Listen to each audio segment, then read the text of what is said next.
Assalamu alaikum groupe conseil santé nga foli be groupe la dembe mbaw fo ka waliñma don bi exposé be femin kan autour de ko spiruline à taux scientifique Atrospira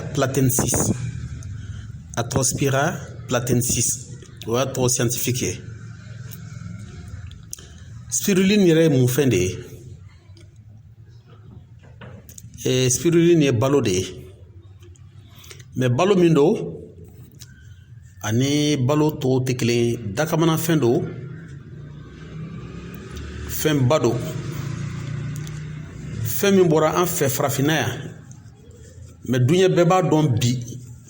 ka tɛmɛ farafinw kan farafinw yɛrɛ t'a dɔn yɛrɛ an bɛna spiruline kuma de fɔ bi spiruline n'u ko a ma bi ko complément alimentaire kɔrɔ de ye dumuni dafa parce que an mana dumuni kɛ cogo cogo vitamine dɔw bɛ yen olu b'an ka dumuni manqué minéraux dɔw bɛ yen olu b'an ka dumuni manqué oméga 3 o ni oméga 6 o ni fɛn caman wɛrɛw olu bɛɛ bɛ an ka dumuniw manqué mais olu bɛ sɔrɔ fɛnw na fɛn mun barikalen don fo ka taa dama tɛmɛ i n'a fɔ moringa n'a ɲɔgɔnna i n'a fɔ zira n'a ɲɔgɔnna i n'a fɔ soja n'a ɲɔgɔnna donc complément alimentaire o de bɛ an ka dumuni dafa donc complément alimentaire fana bɛɛ la min bɛ complément alimentaire bɛɛ ɲɛ o de fana ye spiruline ye parce que i mana fɛn fɛn ta vitamine fɛn fɛn kama i b'a sɔrɔ o caman de bɛ spiruline na vitamine kelen dɔrɔn de tɛ spiruline na o ye vitamine C de ye n'o tɛ duɲɛnatigɛ vitamine fɛn fɛn i bɛ vitamine fɛn fɛn ɲinina dumuni fɛn fɛn na a bɛɛ de bɛ spiruline na parce que carence vitaminique o kɔrɔ de ye k'a fɔ ko vitamine dɔ mankela i fari la o y'a dama bana de ye vitamine n'a mankela adamaden fari la a bɛ bana dɔ déclarer i n'a fɔ an tun bɛ lenburu exposé la n y'a fɔ a ye n ko ni vitamine C mankela adamaden fari la c'est le déchaussement de la dentition i ɲiw de bɛ bɔn o yɛrɛ ma o bana tɔgɔ ye ko scorbut o y'a kɛlen ye bana ye k'a sɔrɔ bana tun tɛ vitamine dɔ de mankela i fari la dɔrɔn vitamine B ninnu filɛ sisan vitamine B6 ni B12 ninnu n'olu dɔw fana mankela i fari la olu ye sogo vitaminiw de olu vitaminiw bɛ sɔrɔ sogo de la kosɛbɛ mais n'olu vitamine mankela i fari la beriberi de b'i minɛ i kɔnɔ bɛ funu i m'a ye fɔlɔ kasodenw ni mɔgɔ tun bɔra kaso la o kɔnɔ tun fununen don u kɔnɔ bɛ funu kosɛbɛ beriberi de bɛ na n'o ye o ye vitamine B manki de ye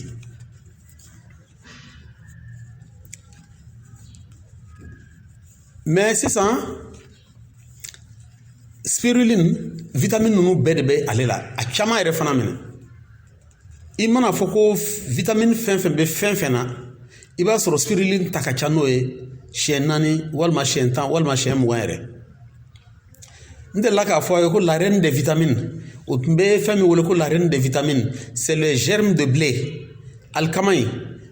in n'a commencera ka pousser a filaburu fitinin a filaburu nugulen o ɲɔgɔn vitamine tun tɛ yen dugukolo duɲɛ kɔnɔ wagati dɔ la parce que scientifique bɔra o kan yɔrɔ min na o tun ko o ɲɔgɔn vitamine de tɛ yen k'i mana vitamine fɛn fɛn fɔ ko o de b'a bɛɛ ɲɛ la reine des vitamines o y'a tɔgɔ da ko la reine des vitamines ça c'est les germes de blé o ye alikama n'a bin a bin nugulen ninnu commencera ka bɔ ni a feerena ka commencer ka bin nugulenw bɔ mais u nana yira k'a fɔ ko vitamine min bɛ spiruline na o ka spiruline bɛ reine de vitamine ɲɛ siɲɛ 20 de parce que fɛn fɛn bɛ reine de vitamine na o ɲɔgɔn 20 de bɛ spiruline na donc fɛn de tɛ dugukolo kɔ kan min bɛ i bɛ se k'a fɔ ko a vitamine b'a la ka tɛmɛ spiruline kan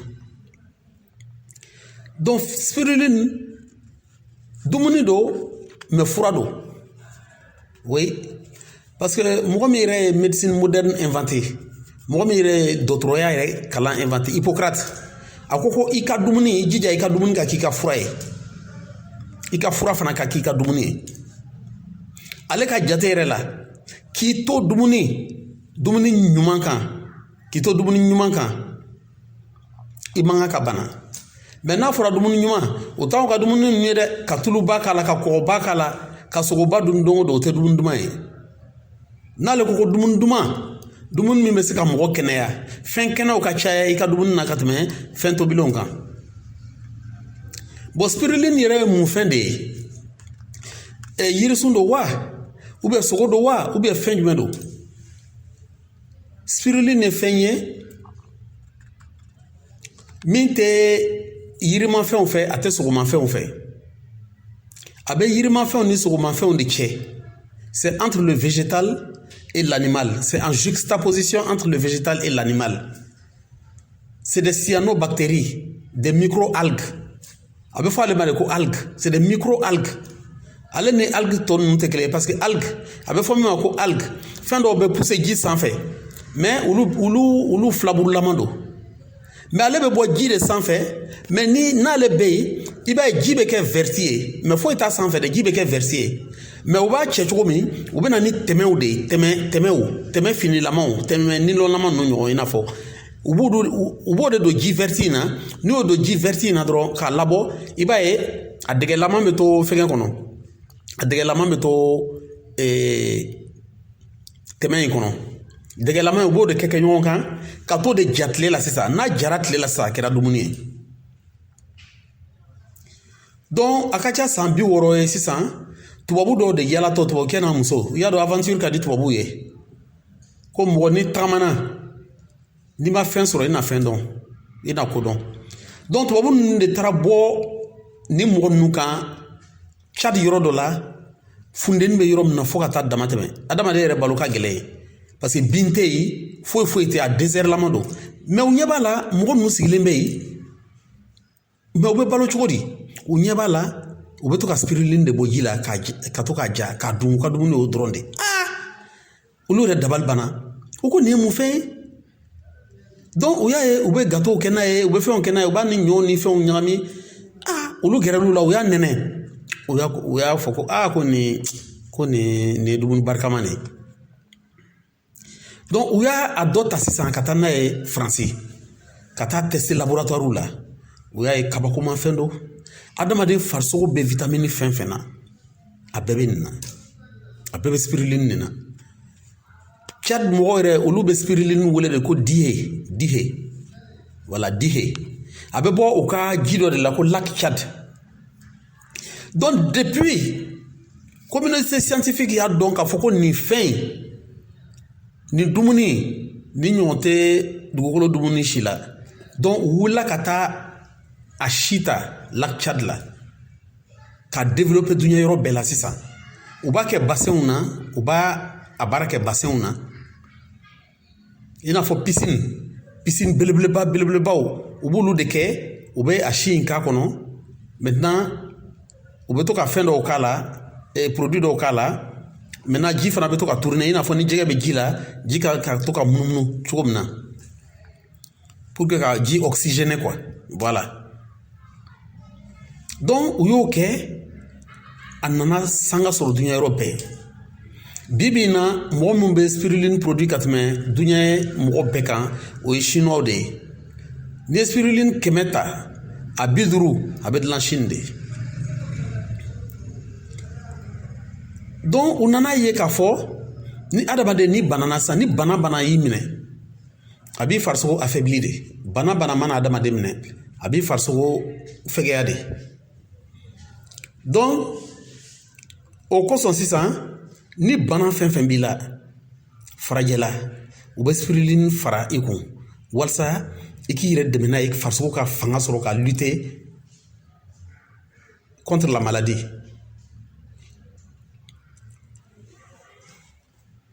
Sportifu filɛ a conseillé don sportifu ye kosɛbɛ mɔgɔ min bɛ sport kɛ mɔgɔ min bɛ baara kolo gɛlɛnw kɛ u kan ka spiruline ta kosɛbɛ parce que i bɛ énergie min gaspiller kojugu i bɛ énergie min calorie min perdu spiruline ne bɛ se k'o rattraper spiruline ne bɛ se k'o rattraper donc a fɔra mɔgɔw ye n'a bɛ sport kɛ a ka to ka spiruline consommer muso min kɔnɔman don n'a mako bɛ fer yɛrɛ la a bɛ spiruline de la fer bɛ spiruline de la muso k'a ta ka kɔnɔmaya daminɛ fo ka taa laban n'a bɛ spiruline ta non a den muso yɛrɛ bɛ fanga sɔrɔ a jigicogo bɛ ɲɛ den yɛrɛ fana bɛ bɔ ni fanga de ye donc spiruline ka ɲi kosɛbɛ a ka ɲi an ka mɔgɔkɔrɔbaw ma an ka mɔgɔkɔrɔbaw parce que u bɛ fanga de perdu nuguw fɛgɛya la ɲiw fɛgɛya la u tɛ se ka dumuni ɲɛnama kɛ donc i bɛ to ka spiruline k'u ka dumuni na a bɛ fanga de d'u ma spiruline bɛ adamaden yɛrɛ segin denmisɛnniya la n'u ka bɛ adamaden segin denmisɛnniya la o kɔrɔ tɛ k'i kɛra mɔgɔkɔrɔba ye k'i bɛna kɛ 5 ans ye dɛ non non a b'a kɛ de i n'a fɔ ni e ye par exemple san 60 mɔgɔ b'a miiri k'a fɔ k'i ye san 40 de ou bien san 45 n'i bɛ spiruline ta a bɛ adamaden dɛmɛ kosɛbɛ bana fɛn fɛn b'i la hali n'u bɛ sida furakɛ sisan u bɛ fura minnu di mɔgɔw ma n'u bɛ banajuguba ninnu furakɛ u bɛ fura minnu di mɔgɔ ma u bɛ spiruline de fara kan pour que i farisogo ka fort parce que n'i y'a ye bana yɛrɛ bɛ se adamaden na c'est parce que a b'a sɔrɔ i farisogo faiblilen don de i farisogo fanga bannen don donc bana bɛ fanga sɔrɔ i la yen de mais ni bana nana sɔrɔ i farisogo yɛrɛ fɔrilen don ka ban o bana tɛ se ka don o bana tɛ se ka don donc spiruline bɛ adamaden farisogo renforcer de a bɛ adamaden farisogo renforcer de donc bana n bɛ nin yɔrɔnin yɛrɛ fɔ ka a lase furakɛlikɛlaw ma bana n'a ka gɛlɛn n'i bɛ mɔgɔ furakɛ n'a ye i jija cogo bɛɛ la i ka spiruline d'a ma spiruline d'a ma oui ani muso minnu ka koli bɛ na kojugu fana u kan ka spiruline de ta parce que joli min bɛ bɔ i la spiruline dɔrɔn de bɛ se ka compenser joona wa n'i bɛ fura di muso fana ma muso min bɛ den ɲini na i bɛ fura d'a ma pour que a ka den sɔrɔ n'i ye spiruline fara kan o b'a teliya de o b'a teliya o bɛ a ka den sɔrɔ teliya o de kosɔn an ka den sɔrɔ fura ninnu an bɛ spiruline ka a la toujours parce que a bɛ joli kura yɛrɛ de di adamaden ma a b'i fari manamana a b'i fari kuraya a bɛ ride yɛrɛ bɔ adamaden na n'i b'a consommer normalement ride o ye trait min bɛ kɛ adamaden ɲɛda la min bɛ kɔrɔya signe yira n'i bɛ spiruline ta spiruline bɛ nin bɛɛ de effacer a bɛ fari kura de d'i ma a bɛ fari ɲuman de d'i ma i fari yɛrɛ bɛ nugu i n'a fɔ mɔgɔ min bɛ situlu mun na a fari bɛ nugu ka manamana cogo min i fari bɛ kɛ ten i fari bɛ kuraya fana a bɛ denmisɛnniya donc spiruline tɛ manamanafɛn ye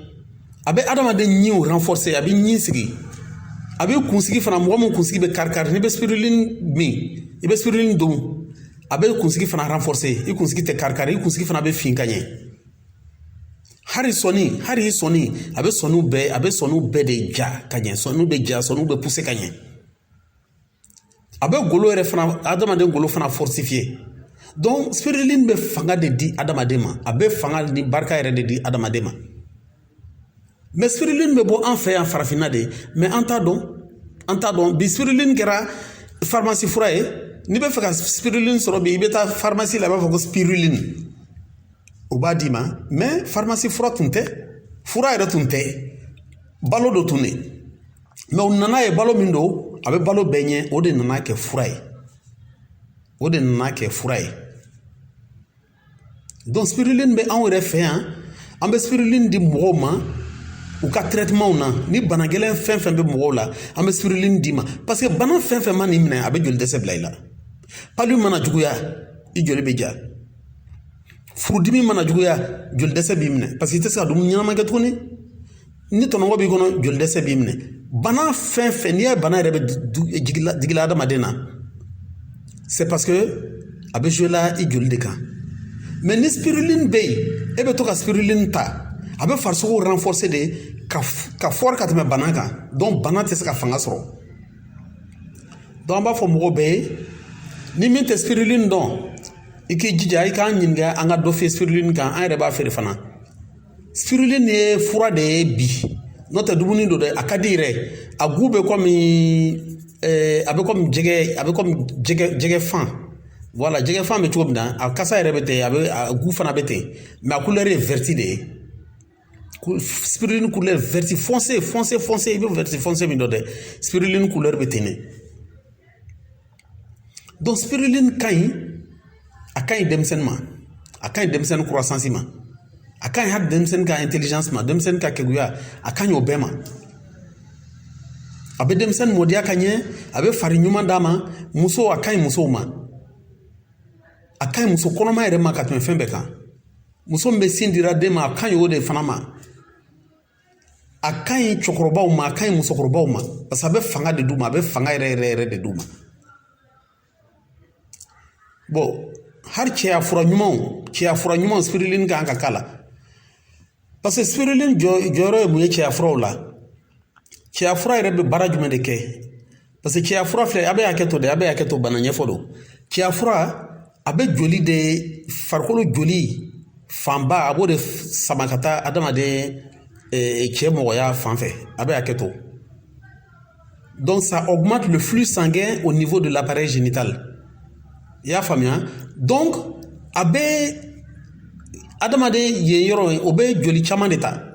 bon n'a sɔrɔ ni joli ɲɛnama tɛ e la a bɛ kɛ cogo di i y'a dɔn a bɛ se ka kɛ degun ye a bɛ se ka na ni kɔlɔlɔ wɛrɛ ye mais ne bɛ spiruline ta spiruline de bɛ c'est à dire i farisogo régénérer ale de bɛ vitamine kuraw di ale de bɛ joli kura d'i ma spiruline kɔni ale bɛ joli kura de d'i ma dumuni tɔw filɛ n'i ye dumuni tɔw dun sisan i y'a dɔn dumuni tɔw u ka girin donc farisogo b'a a baara min ka ɲi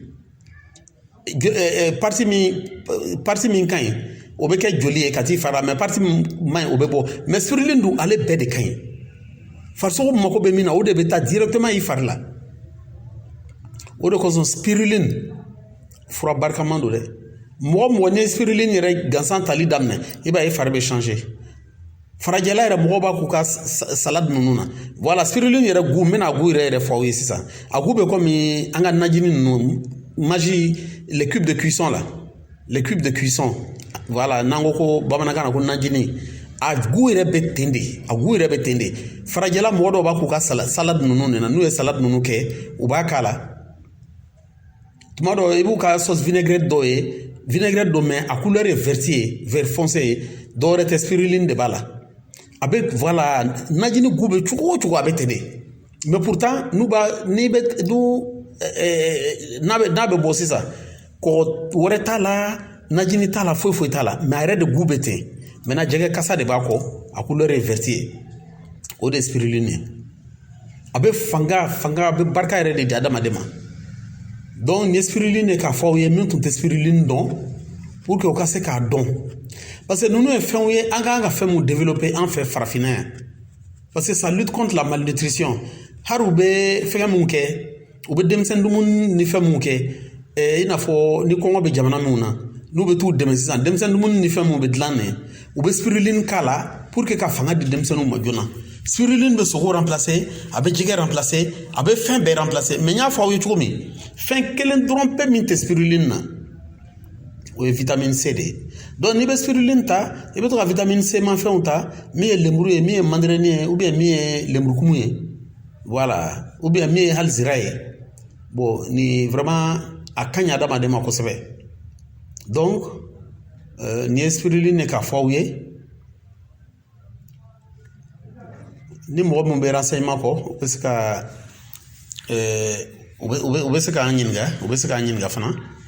an ka numéro 79 94 22 98 79 94 22 98 groupe conseil santé ala k'an bɛn sababa ma